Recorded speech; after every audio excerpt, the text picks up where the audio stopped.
How do you choose between a carnivore diet or a plant-based diet? Because that's very difficult. You'll look at YouTube and there'll be different influencers saying the same exact thing, it's just the diets are switched. Everybody on YouTube is going to claim that their diet reduces your cholesterol, they improve your blood pressure, you can lose weight, you can gain muscle mass, and that it's the only diet you should follow. Everybody makes that claim. But if some people are claiming that you should only eat once a day and you should eat a 16-ounce ribeye, and then other people are claiming the same promises, but you should be eating only plants, they can't all be right, can they? There's got to be something wrong with this system. Someone is right. And which one is it? And is there a way to know so that you can not waste time following a diet that won't work for you? And I'm going to say that there is. And that's what this video is about. I'm going to teach you how to know in advance which one is going to be better for you. And the reason why I say which one is because actually all the influencers are correct. Their particular diet for themselves helped them.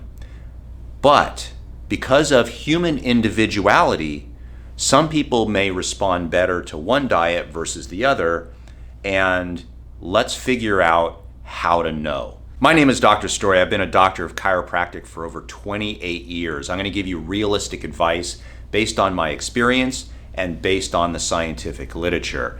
Now, getting to the scientific literature, all of these influencers have scientific literature that support their arguments, and that is one of the most frustrating things. Is if you want to go plant-based, there is a lot of scientific literature that says plant-based is beneficial.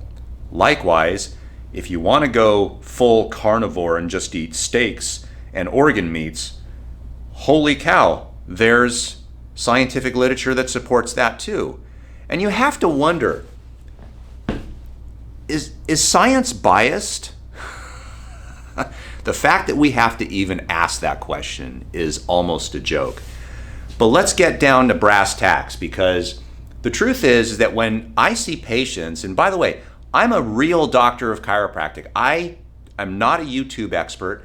I see patients, and YouTube is kind of a side gig that I do at lunchtime. Once a day, I'll try to produce videos.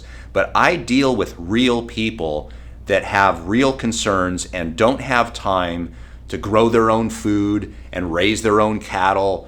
And it seems like sometimes with what you see on the internet, that you think we just have to sit around all day and prepare our food. So I'm going to give you stuff that you can actually use. So here's how you know. You've been probably eating all your life, I hope so. And you know that with certain types of meals, you feel good. With other types of meals, you feel bad. So here's the first way to know what type of diet to choose. The first is to ask yourself, how do you feel after eating certain foods? Let's start with the carnivore diet. Let's say you eat a steak or chicken or fish. How do you feel an hour and a half to 2 hours later? Now, when you eat food, it takes time to go into your mouth, down your esophagus, into your stomach. Your stomach is going to try to break down those fats. There's acids in your stomach that are going to try to break down the food and help it start the digestive process. Then, after about 45 minutes on average, the food will start to enter the small intestine. When the food enters the small intestine, the nutrients start to be absorbed into your bloodstream. Now, your liver plays a major role in cleaning your blood before it gets to the main body as a whole, but that usually can take about an hour and a half for most foods on average. That's when you want to question the food. If you eat steak and an hour and a half to 2 hours later, man, you're just lethargic, you just don't have any energy, your stomach is kind of bothering you, you may feel bloated, you feel tired and slow, then that gives you a clue that maybe steak isn't a super healthy food for you. Now, we're not talking about food allergies, and we're not talking about food sensitivity. We're not talking about going to a doctor and getting expensive tests to find out what you're allergic to. What we're doing is we're trying to be sensitive to how we feel, more empirical, and to ask ourselves, it doesn't matter what happens for everyone else, how does this food make me feel? Likewise, if you eat a salad, an hour and a half later, how do you feel? Are you bloated? Do you have gas? Do you feel tired? Are you lethargic? Do you have no energy? If you eat a salad or broccoli or carrots or potatoes and you feel this way, there's no real need to overthink it. Clearly, those foods your body does not tolerate well. Now, for a lot of people, you combine these things during a meal. And so if you feel crappy, how do you know which one it is? You're going to experiment. If you want to, just eat a high protein source that may or may not have fat in it, that has you're not going to eat vegetables, you're not going to eat fruit, you're just going to isolate that food. 2 hours later, how do you feel? Likewise, you don't have steak and vegetables, just eat vegetables. See how you feel. For the majority of people, there's a big difference. And that difference will give you clues as to which diet would probably work for you. And based upon these findings, what you can do is you can start to figure out what foods don't work for you and simply eliminate them from your diet. Then you can come up with a customized diet that is actually right for the most important person that we're talking about right now, which is you. So it's not that you have to follow a strict carnivore diet or a strict plant-based diet or any combination. You start to figure out what works good for you. I'm going to give you a perfect example. Myself, there are certain foods that my body just doesn't react to well. Raw carrots, raw broccoli.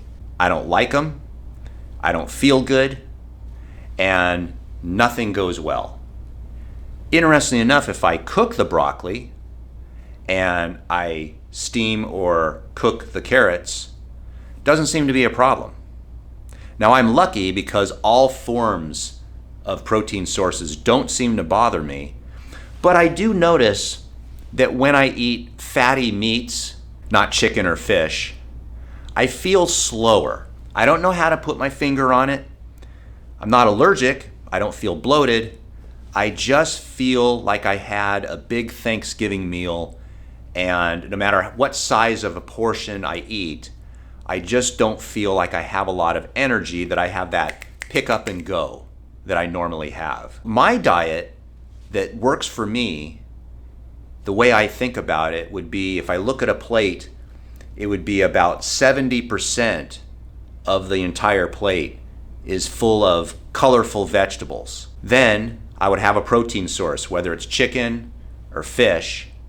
And when I eat that way, 2 hours later, man, I feel fantastic. I'm not hungry, I'm not tired, my stomach feels okay, I don't have any digestive issues. I just feel mentally energized. I feel physically energized, like I could go out and ride my bike for as long as I want. And then that feeling lasts for about 6 hours or so, until I can have my next meal, or maybe I'll have a snack. By experimenting with different foods, I've learned that I'm not a carnivore, I'm not a plant-based person, I'm not a vegan, I'm not a vegetarian. I have a combination of a diet that works perfect for me, that gives me energy throughout the day. From morning till night, I have the same amount of energy. Nothing ever bothers my stomach because I simply don't put those foods in it. So that's how I would recommend you choose when you're looking for a diet. The biggest challenge is that when you follow an influencer, they're going to try to influence you to follow their diet because it probably worked for them. and maybe they're selling a book or they're selling a program, or like all of us, we want you to subscribe and hit that notification button and watch our videos and give us a thumbs up, and the whole standard thing. I hope this video has been helpful for you. Do all the YouTube stuff, thumbs up, subscribe, all that good stuff. And let me know in the comments section what the diet that you have followed that has worked best for you. And also in the comments section, just for curiosity, let me know what diets you've tried that have not worked for you, because other people may read your comments and find benefit from it.